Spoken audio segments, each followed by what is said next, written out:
A wise old monk once said that contemplation is life itself, but fully awake. It's this feeling of spiritual wonder, this deep gratitude for just being. It's that connection to something way bigger than ourselves. So, welcome to The Explainer. Today we're taking a journey inward. We're going from the identity we build for the world, our persona, to the one that's really waiting inside. We're going from the persona to the sacred self. But here's the catch, right?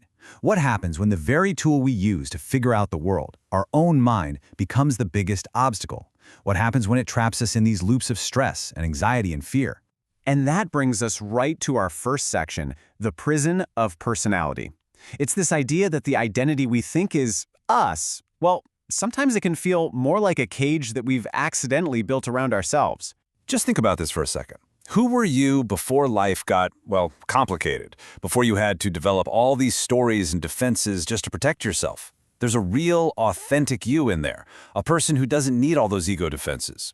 And this is where we get the concept of the persona. It's literally the mask we create to fit in, to make a good impression, and honestly, to protect ourselves from getting hurt again.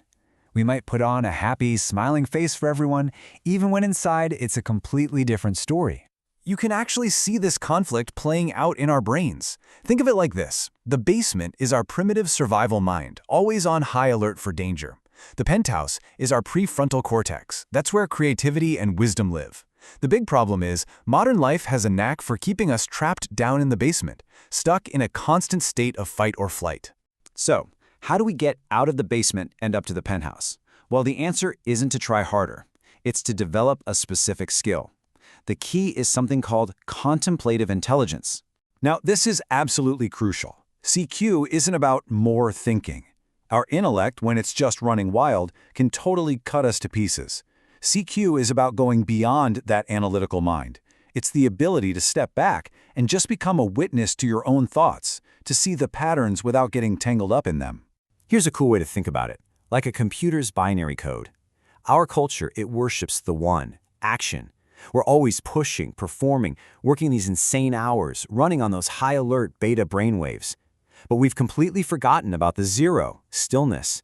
This state of just resting, observing, being, that's linked to alpha waves. And it is the missing piece we desperately need to find balance and to heal. Okay, so when we live only in that action mode, always stuck in the survival brain, we basically strengthen what are called our ego insurgents. So, let's meet these inner saboteurs. At their core, these saboteurs, these insurgents, they're run by three master programs that are almost always operating subconsciously. Fear, which keeps us playing small. Distrust, which keeps us feeling separate from everyone. And drama, which keeps us completely distracted. First up, the judge. Oh, you know this one. This is that relentless inner critic, that voice that's always telling you you're not good enough, you're not smart enough, you're not doing it right. It uses blame and ridicule, tactics it learned from the outside world, to try and push you, but it just leaves you feeling totally inadequate. Then, of course, the victim. This is the part of us that says, "Oh, woe is me." It blames everyone and everything else for its problems. The world becomes the enemy. And this mindset, it keeps us feeling completely powerless and utterly stuck. And finally, we have the controller. This one is driven by a deep, deep fear of the unknown, of uncertainty. And to fight that fear, it tries to manage every single person, every situation, every outcome. It creates this enormous tension when life, inevitably doesn't go according to plan. Okay, so we've met the prison guards. Now, how do we stage the breakout?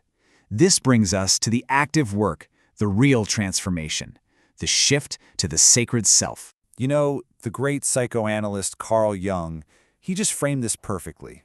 He said, we spend the first part of our lives building up this persona, these defenses.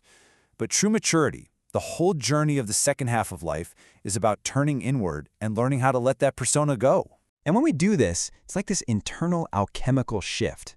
The whole process is about consciously letting go of the fear-based emotions that run the ego, things like control and blame, and actively recovering the love-based emotions that are part of our authentic self, like gratitude and real courage.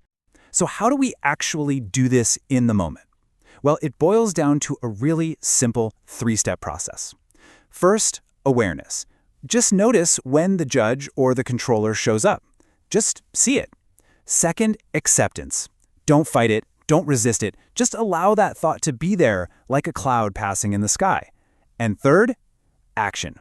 Consciously choose a new response, one that comes from a place of love, not fear. And when we practice this shift again and again, we start to experience a whole new way of being. We start living without the masks. Let's just contrast these two states. When we live as the persona, our identity is, well, it's fragile. It's based on what other people think, on our achievements, and life feels like this constant battle. But when we live as the sacred self, our identity comes from within. Life stops being a defense and starts being an expression. And the rewards, they are just profound. We're not just talking about feeling a little better. We're talking about real, tangible shifts, a deep sense of inner peace, more resilience when things go wrong, authentic connections with people, and a life that's actually driven by creativity and a real sense of purpose. This quote, when you reinterpret it through the lens of our explainer today, it just captures the whole paradox. Whoever tries to cling to and save their personality, their persona, will lose their true life in anxiety and fear. But whoever is willing to let go of that false self for the sake of their real, sacred self, they will find their actual life. Ultimately, this whole journey is about moving from the person you think you are, the mask, the story, all the defenses, to the person you really are underneath it all. So the only question left is, who will you choose to be?